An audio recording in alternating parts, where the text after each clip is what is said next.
Hey guys, Chris here, and I'm a Ukrainian Canadian. Today's November 9th, 2022, and let's get with the news happening in Ukraine, shall we? Massive, amazing news going on in Kherson today. The Ukrainians have managed to break through several Russian defense lines, and it couldn't be a better day for me to make news about it. So we managed to actually somewhat capture Snihurivka, which is a point of contention for many months now. Kalinivske, we pushed out the Russians from Duchane, and there's nothing better than getting confirmation from the Russian general that they are planning to retreat from Kherson. So this is great news in the next few days and 2 weeks. I think that the Russians are going to perhaps completely retreat from this side, but we still need to be realistic. There is still going to be fighting ongoing. It's not going to be, I think, a massive breakthrough.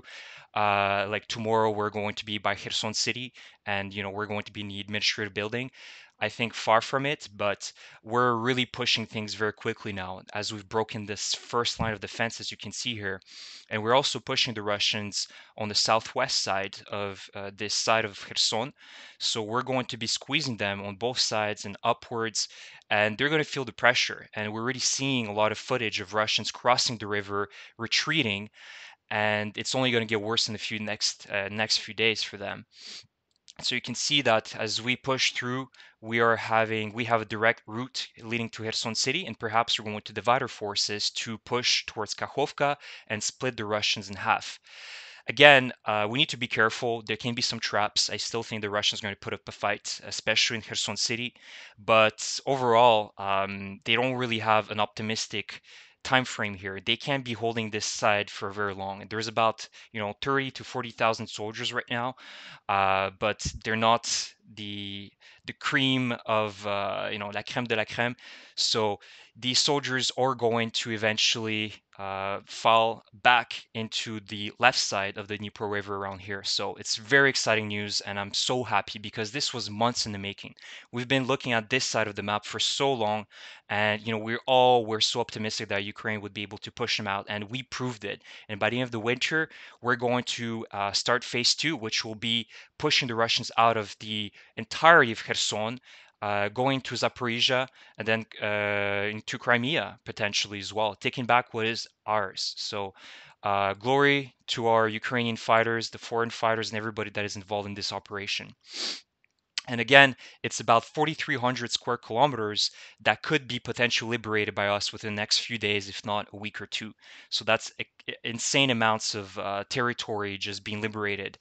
And as it's confirmed here, it's about 40,000 Russian troops that are located here. So it's a huge collapse of the Russian army on this front right now. However, Mikhail Podolyak, the advisor of President Zelensky, is still saying that we need to be careful. And this tweet that he wrote today is that Ukraine is aware of the dangers ahead. There are many traps that can be set up by the Russians. It's not like it's going to be Kharkiv 2.0, I think. It's still going to be difficult for us to push very quickly, but we are being careful. So that's very important that the government of Ukraine is also aware of that. And I also want to point out, because Ukraine Matters was right about it, and it was a post that he did on YouTube today, that it's not a Russian retreat. It's We discredit the Ukrainian forces by saying that it's a successful Ukrainian offensive that allowed that to happen. Without our continuous pressure on these Russian lines, we would not have been able to see these results today. Our army is 100% the cause of this, and we need to give him credit first instead of telling, oh, the Russians just decided to retreat and be the good guys here. No, it's our army that forced them to fall back. That didn't age well. So these posters, as soon as Russia got into Kherson and started occupying the territory, posted all these propaganda posters all around the city and the oblast. And you can see that essentially it's just saying that Russia is here forever and Kherson is forever with Russia, that Kherson is a Russian city, that Russians and Ukrainians are one people, and they're going to be together forever. We are together with Russia. Well, it only lasted a few months, this feeling, which I don't think was mutual, because now the Russians are running for their lives, and there's going to be swimming competitions on the Dnipro River, I guarantee you, for the Russian army.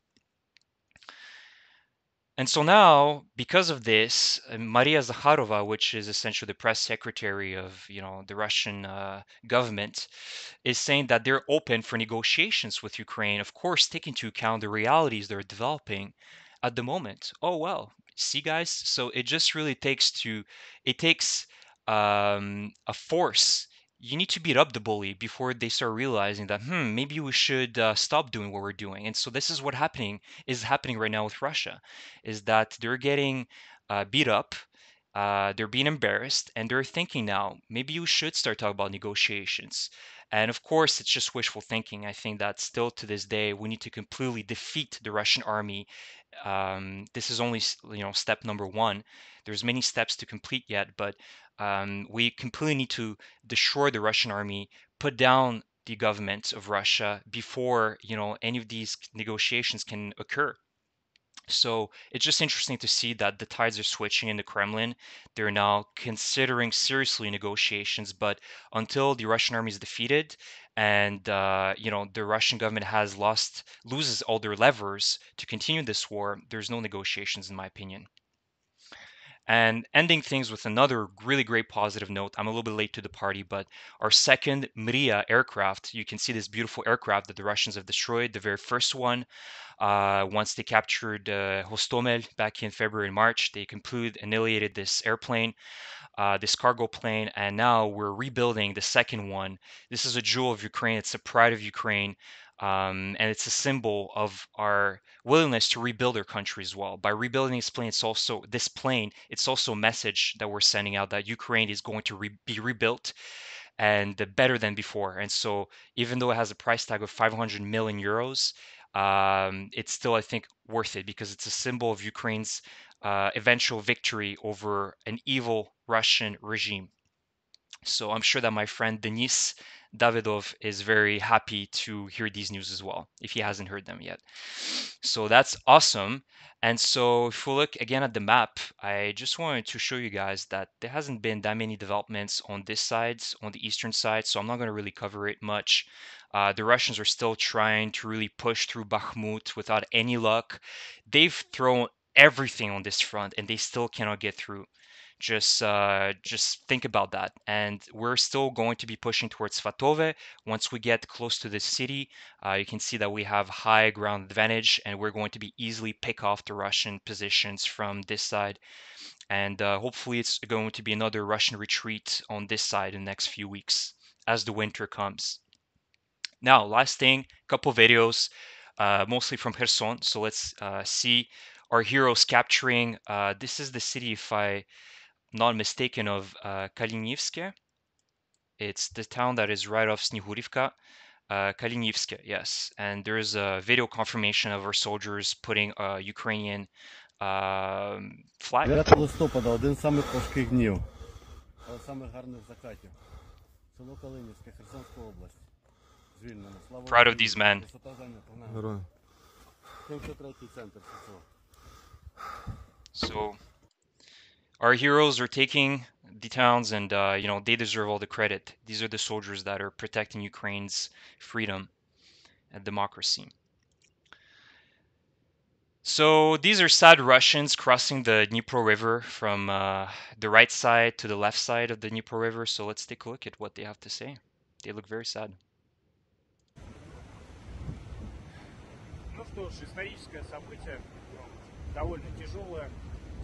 They're saying that it's a historical moment, very difficult for them. Now they're on the ferry. You can see how many of these pontoon bridges have been destroyed already by the Ukrainian HIMARS systems.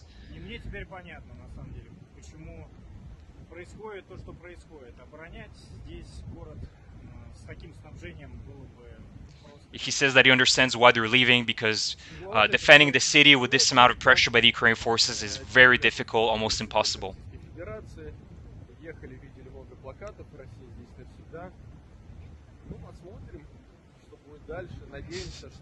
Well, look at what's going to happen next, is saying this, I think, journalist, maybe a soldier.